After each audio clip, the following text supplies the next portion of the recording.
Hyderabad LB స్టేడియంలో అట్టహాసంగా yoga day వేడుకలు జరిగాయి. మోడీ ప్రధాని అయిన తర్వాత ప్రపంచానికి భారత్ ఇచ్చిన అద్భుతమైన బహుమతి యోగాని బీజేపీ ఎంపీ ఈటల రాజేందర్ అన్నారు. 200 దేశాలు మన భారతీయ సంస్కృతి అయిన యోగాను గుర్తించడం గర్వించాల్సిన విషయం అని చెప్పారు. యోగాను ప్రపంచానికి పరిచయం చేసిన ప్రధానికి కృతజ్ఞతలు తెలిపారు. ప్రతి వ్యక్తి జీవితంలో యోగా భాగం కావాలంటున్న ఈటల రాజేందర్తో మా ప్రతినిధి Raju face to face. Yoga countdown మహోత్సవాన్ని కూడా కేంద్ర ప్రభుత్వం బ్రహ్మాండంగా నిర్వహించింది. భారీ ఎత్తున వేలాది సంఖ్యలో కూడా విద్యార్థులు యువత పాల్గొన్నటువంటి పరిస్థితి అయితే ఉంది. మనతో పాటు ఎంపీ ఈటల రాజేందర్ గారు ఉన్నారు. సార్, యోగా వల్ల ఎటువంటి ప్రయోజనాలు ఉంటాయి? ఒకవైపు యువత అటు డ్రగ్స్ ఇతర వ్యసనాలకు బానిసలు అవుతున్న నేపథ్యంలో కొందరు ఈ యోగా వాటికి డైవర్షన్ ఏమన్నా సొల్యూషన్ గా మారబోతుంది. సౌండ్ బాడీ సౌండ్ మైండ్, ఆరోగ్యమే మహాభాగ్యం. ఒకనాడు ప్రపంచానికి ఆరోగ్యాన్ని అందించినటువంటి దేశం, ఆదర్శవంతంగా ఉన్న దేశం భారతదేశం. విశ్వగురు స్థానం ఉన్న భారతదేశం విదేశీయుల దురాక్రమణతో మన సాంప్రదాయాన్ని, మన పద్ధతులను కూడా మర్చిపోయినాం. మళ్ళీ మోడీ గారు వచ్చిన తర్వాత ప్రపంచం ఆరోగ్యవంతంగా ఉండాలి, యోగా గొప్ప సాధనం అని చెప్పి అన్ని దేశాలను ఒప్పించి ప్రపంచ యోగా దినోత్సవాన్ని జరుపుకుంటా ఉన్నాం. ఇవాళ 11వ ఇంటర్నేషనల్ యోగా దినోత్సవాన్ని హైదరాబాద్లో కిషన్ రెడ్డి గారి ఆధ్వర్యంలో చాలా గొప్ప ఘనంగా నిర్వహించుకుంటున్నాం.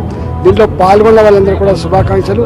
రాబోయే కాలంలో ఈ యోగాని ప్రతి వ్యక్తి ఆచరించాలని, ఆరోగ్యవంతంగా ఉండి దేశ అభివృద్ధిలో భాగం పంచుకోవాలని చెప్పి యువతకు పిలుపునిస్తా ఉన్నారు. సార్, అనేక మంది మానసిక ఒత్తిళ్లకు గురవుతా ఉన్నారు.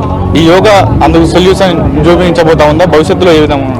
Today everybody is facing tension, the tension which is prevailed by society అనే కాన్సెప్ట్ అవుతుందో ఆ టెన్షన్ని బొంబార్డ్ చేయగలిగే శక్తి, సత్తా ఇలాంటి యోగాకు మాత్రమే ఉంది, సాంప్రదాయాలకు మాత్రమే ఉంది. సార్, దాదాపు 200 దేశాలు అనుసరిస్తా ఉన్నాయి. ఈ భారతదేశం ఇచ్చినటువంటి యోగాను అనుసరిస్తున్నటువంటి పరిస్థితి అయితే ఉంది.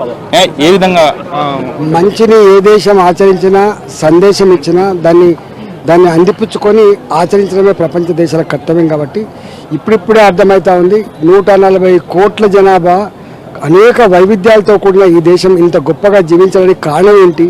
ఇప్పటికి కూడా ఉమ్మడి కుటుంబాల వ్యవస్థతో, ఇవాళ కుటుంబాల వ్యవస్థతో గొప్పగా ఉన్నటువంటి దేశం ఈ దేశం అని అన్ని దేశాలు మన వైపు చూసే పరిస్థితి వచ్చింది. కాబట్టి డెఫినెట్గా రాబోయే కాలంలో ఏ విశ్వగురు స్థానాన్ని అయితే గతంలో మనం గౌరవాన్ని పొందినాము, మళ్ళీ ఆ విశ్వగురు స్థానం వస్తారని విశ్వాసం ఉంది. ఐక్యరాజ్య సమితి కూడా దీన్ని ఆమోదించింది. ఈ నెల 21వ తేదీన ప్రపంచవ్యాప్తంగా నిర్వహిస్తుంది. అందుకని 11వ ఇంటర్నేషనల్ యోగా దినోత్సవం జరుపుకుంటా ఉన్నాం. Thank you sir. ఇది ఓవరాల్ గా ఎంపీ ఈటల రాజేందర్ గారు చెప్తున్నట్టు ప్రధానంగా యోగా దినోత్సవం ద్వారా అనేక ప్రయోజనాలు ఉంటాయి. అటు దైనందిక జీవితంలో, అటు శారీరకంగా మానసికంగా అయినటువంటి ఒత్తిళ్లను కూడా యోగా నిర్వహిస్తుంది అనేది కూడా ఆయన చెప్తున్నటువంటి ప్రధానంగా చెప్తున్నటువంటి మాట. కెమెరా పర్సన్ అమర్తో రాజు, రాజ్ న్యూస్.